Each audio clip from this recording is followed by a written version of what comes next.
दोस्तों, स्टील शब्द से तो आप वाकिफ होंगे ही होंगे। आज दुनिया की अधिकतर चीजें स्टील से बनी हुई हैं। सुई से लेकर हवाई जहाज तक में स्टील का यूज होता है। अब आज हमारे पास मौजूद हर तीसरी चीज में स्टील का अंश होता ही होता है। आप चाहे तो अपने घर से चीजें उठाकर देख लीजिए। और इसको घर में मजबूती प्रदान करने के लिए यूज किया जाता है और इससे बड़े बड़े पुल बनाए जाते हैं। आज दुनिया की तरक्की में इसका योगदान कितना है, ये हमें बताने की जरूरत नहीं है। इससे बाइक, कार, ट्रेन, हवाई जहाज, एयरक्राफ्ट और स्पेसक्राफ्ट जैसी चीजें बनाई जाती हैं और बुर्ज खलीफा जैसी दुनिया की सबसे ऊंची बिल्डिंग स्टील से बनी है। लेकिन क्या कभी आपने सोचा है कि आखिरकार ये स्टील जो है वो फैक्ट्री में कैसे बनाई जाती है? आप सोच में पड़ गए होंगे कि यार ये स्टील को फैक्ट्री में कैसे बनाया जाता है ना। चलिए, आज हम आपको बताएंगे स्टील बनाने की प्रोसेस। इसके लिए आप हमारे वीडियो को पूरा एंड तक जरूर देखिएगा। जब हम बात स्टील बनाने की करते हैं तो हमारे दिमाग में सबसे पहले इसके कच्चे माल की याद आती है, जिसको आयरन ओर कहा जाता है। वैसे आयरन ओर को पृथ्वी के केंद्र यानी कि बिल्कुल इसके अंदर पाया जाता है। अब दोस्तों, आयरन ओर लिक्विड अवस्था में होता है। इसका तापमान इतना ज्यादा होता है कि इसके टच में आने से इंसान जलकर राख हो जाएगा, एकदम स्वाहा, बूम। यस, इसके तापमान का इतना ज्यादा होने का कारण बहुत सिंपल है। पृथ्वी के केंद्र में स्टील धातुओं के होने और पृथ्वी के परतों के दबाव के कारण इसका तापमान इतना ज्यादा होता है। अब दोस्तों, ये तो आप जान गए कि कच्चा माल क्या होता है। अब हम जानेंगे कि ये कच्चा माल आता कहां से, मिलता कहां से। दोस्तों, दुनिया में चीन, ऑस्ट्रेलिया, रूस और अमेरिका जैसे देश आयरन ओर के प्रोडक्शन में लीड करते हैं। लेकिन अगर हम भारत की बात करें तो ये आयरन ओर मध्य प्रदेश, ओडिशा, झारखंड और छत्तीसगढ़ जैसे राज्यों से निकाला जाता है। ये 4 राज्य भारत का सबसे ज्यादा आयरन ओर निकालते हैं, जो इन राज्यों में लगी स्टील फैक्ट्रियों में स्टील बनाने के लिए भेजा जाता है। इसकी मात्रा की अगर बात करें तो ये लाखों टन में होता है। आयरन ओर में कई तरह के मिनरल्स होते हैं, लेकिन स्टील बनाने के लिए जो हमें आयरन ओर से सिर्फ हेमेटाइट चाहिए। आयरन ओर को निकालने के लिए बड़ी बड़ी मशीनों से जमीन के अंदर खुदाई की जाती है और इसे शुद्ध करने के लिए ट्रकों में भरकर फैक्ट्री में पहुंचाया जाता है, जहां इसे बड़े बड़े गोदामों में भरा जाता है और जरूरत के अनुसार ओर को शुद्ध किया जाता है। इस ओर से स्टील के मिनरल्स को निकालकर उसे स्टील बनाया जाता है। अब दोस्तों, ये तो रही कच्चे माल की बात। अब हम आपको ले चलते हैं फैक्ट्री में और आगे की प्रोसेस बताते हैं। अब दोस्तों, स्टील बनाने का कारखाना बहुत बड़े होते हैं और इसमें यूज होने वाले मशीनों का आकार भी एकदम विशालकाय, बहुत बड़ा होता है। ये फैक्ट्री ऐसी जगह पर लगाई जाती है जहां पानी आसानी से मौजूद हो सके। फैक्ट्री के गोदाम में रखा हुआ आयरन ओर बड़ी बड़ी चट्टानों के रूप में होता है, जिसे हम सबके सामने एक मशीन की सहायता से महीन किया जाता है, यानी कि उसे तोड़ा जाता है, पीसा जाता है। अब ये पिसे हुए बुरादे की तरह दिखता है। आगे हम इसके प्रोसेस के लिए दूसरे मशीन में इसे भेज देते हैं। यहाँ पर ये पिसे हुए महीन आयरन ओर को कोक के साथ में मिलाकर मशीन में हीट किया जाता है।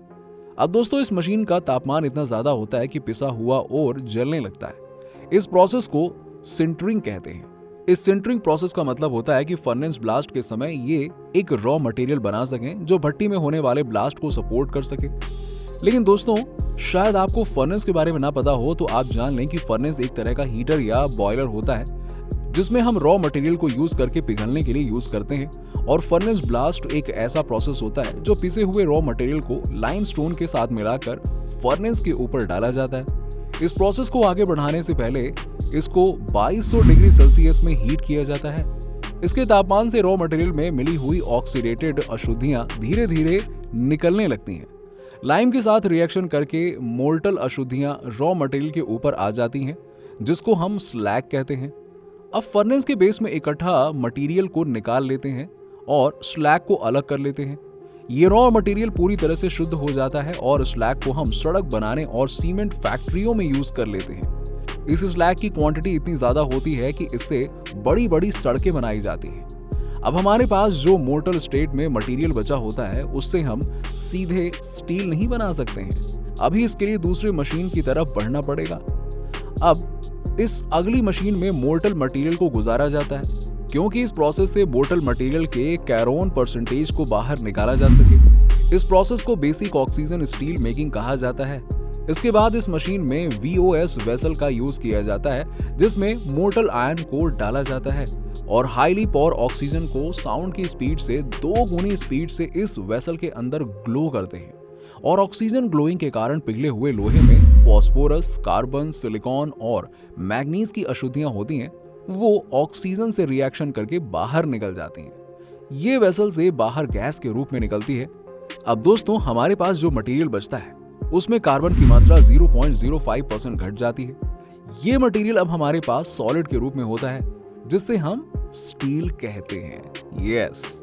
अब दोस्तों अभी वीओएस वेसल में कुछ और प्रोसेस होना बाकी होता है। जैसे हमारे पास जो पुरानी चीजें जो स्टील से बनी होती हैं उनको इकट्ठा करके उनके रॉ मटेरियल के साथ वेसल में भर देते हैं, वो भी मॉल्टन मटेरियल से पहले, जिससे ऑक्सीजन के ग्लो से उसे पिघलाया जा सके। दोस्तों इस मशीन का तापमान बहुत ज्यादा होता है जिसे दूसरी मशीनों के द्वारा कंट्रोल किया जा सके। हम इस तापमान को अपने प्रोसेस के अनुसार बढ़ा या घटा सकते हैं। इस मॉल्टन मटेरियल को अच्छे से प्रोसेस करते हैं जिससे जो भी अशुद्धियां इसमें मौजूद हैं वो निकल जाएं और हमें शुद्ध स्टील प्राप्त हो सके। स्टील बनाने के लिए और भी प्रोसेस हैं जिससे स्टील को बनाया जा सकता है, जिसमें इलेक्ट्रिक आर्क मेथड भी शामिल है। अब आप पूछेंगे कि ये कौन सा प्रोसेस है, तो आपको बता दें कि इस प्रोसेस से भी स्टील को फैक्ट्री में बनाया जा सकता है। इस इलेक्ट्रिक आर्क विधि को अगर शॉर्ट में समझाएं तो इस विधि में पुराने स्टील स्क्रब्स होते हैं, इन्हें ही रिसाइकिल किया जाता है। दोस्तों आज के समय में चीजों को नया बनाने की तुलना में रिसाइकिल करने का प्रोसेस आसान है। इस विधि द्वारा हम पुराने खराब स्टील को रिसाइकिल करके नया बना लेते हैं। ये प्रोसेस आसान होता है और कम समय में पूरा हो जाता है। सबसे पहले इस विधि में पुराने स्टील को महीन पीस कर फर्नेस में भर देते हैं। अब आपको ये बता दें कि स्टील की चीजें बड़े आकार में होती हैं, इसीलिए इन्हें क्रश करना पड़ता है और तभी ये फर्नेस में सेट हो पाती हैं।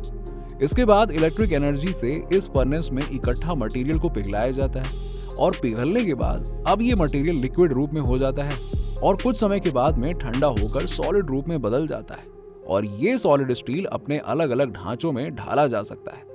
इस स्टील से सरिया, पाइप, रॉड और चादरें बनाई जा सकती हैं, जिसका यूज हम घरों और पुलों को बनाने के लिए करते हैं। आपने देखा ही होगा। अब दोस्तों हम आपको बताएंगे कि स्टील से चुंबक कैसे बनाया जाता है। ये है ना अच्छा खासा इंटरेस्टिंग पार्ट। चलिए अब आप सोच रहे होंगे कि आखिरकार ये स्टील से चुंबक कैसे बनता है यार। दोस्तों हम आयरन, निकल और कोबाल्ट को मिलाकर चुंबक बना सकते हैं। दोस्तों सबसे पहले हम इन मटेरियल को इकट्ठा करके इसमें आयरन, निकल और कोबाल्ट जो होता है उसको एक भट्टी में डालते हैं और 1600 डिग्री तापमान पर हीट करते हैं। अब आप सोचेंगे कि यार इतने ज्यादा तापमान की जरूरत क्या है, तो आपको बता दें कि आयरन, निकल और कोबाल्ट जैसी धातुएं आसानी से नहीं पिघलती हैं। इन्हें पिघलाने के लिए ज्यादा तापमान की जरूरत पड़ेगी। अब हम पिघले हुए मटेरियल से चुंबक बनाने के लिए सबसे पहले उसका सांचा बना लेते हैं। हम इस सांचे को अपने आकार के अनुसार रेत की सहायता से बना लेते हैं। अब ये सांचा मोल्ड के रूप में बना होता है जिसमें हम पिघले हुए मटेरियल को उस ढांचे में डाल देते हैं, फिर कुछ समय के लिए ठंडा होने के लिए छोड़ देते हैं। जब ये ठंडा हो जाता है तो हम हथौड़े या फिर किसी भारी लोहे से इसके ढांचे को तोड़ देते हैं। अब ढांचा टूटने के बाद हमें चुंबक मिल जाता है जो कई तरह के आकार में होता है। लेकिन दोस्तों इसमें चुंबक के गुण नहीं होते हैं और इसके लिए हमें अगले प्रोसेस की तरफ जाना पड़ेगा। इस प्रोसेस में स्टील के बने हुए सांचों को एक रॉड में दोनों तरफ रखकर इस पर इलेक्ट्रॉनिक मैग्नेटिक मशीन से इस पर मैग्नेटिक फील्ड पैदा करते हैं और अब ये चुंबक बन जाता है। दोस्तों ये तो रहा स्टील से चुंबक बनाने का तरीका, लेकिन ये पृथ्वी के अंदर भी नेचुरल रूप में पाया जाता है। इस स्टील के चुंबक को हम इलेक्ट्रॉनिक टूल्स में यूज करते हैं। इसे सबसे ज्यादा रेडियो में साउंड उत्पन्न करने के लिए यूज किया जाता है। अब दोस्तों सबसे अच्छी बात तो ये कि फैक्ट्री में स्टील से चुंबक आसानी से बनाया जा सकता है और आज के समय में स्टील से चुंबक बड़ी मात्रा में बनाया जाता है क्योंकि इसका यूज बड़े पैमाने पर होता है। अब दोस्तों हमने फैक्ट्री में सबसे पहले आयरन ओर से स्टील बनाने और फिर स्टील से चुंबक बनाने का प्रोसेस देखा, लेकिन क्या कभी आपने सोचा है कि दुनिया का इंफ्रास्ट्रक्चर बिना लोहे और स्टील के अधूरा है? दुनिया की तरक्की सड़क और इंफ्रास्ट्रक्चर से होती है और ये बिना स्टील के अधूरी है। दोस्तों अगर स्टील न होता तो क्या होता? कभी सोचा आपने कि बिना सड़क, घर, बिल्डिंग, गाड़ियों के जिंदगी कैसी होती? आज इंसान ने स्टील के यूज से स्पेस क्राफ्ट को बना लिया है यार, और इस स्पेस क्राफ्ट से इंसान दूसरे ग्रहों पर जाता है, वहां की चीजें लेकर आता है। क्या बिना स्टील के ये संभव हो पाता? आज बाइक से चलने से लेकर हवा में उड़ने तक की चीजों में स्टील का यूज करते हैं। स्टील एक मजबूत और टिकाऊ धातु है जिससे भारी और बड़ी बड़ी चीजों को बनाया जाता है। आज लोहे से बनी हुई कई धातुएं जो हैं धरती पर मौजूद हैं, उनका बड़े स्तर पर उपयोग होता है। दुनिया की बड़ी बड़ी इमारतें बिना स्टील और लोहे के असंभव हैं। स्टील का उत्पादन पूरे विश्व में होता है।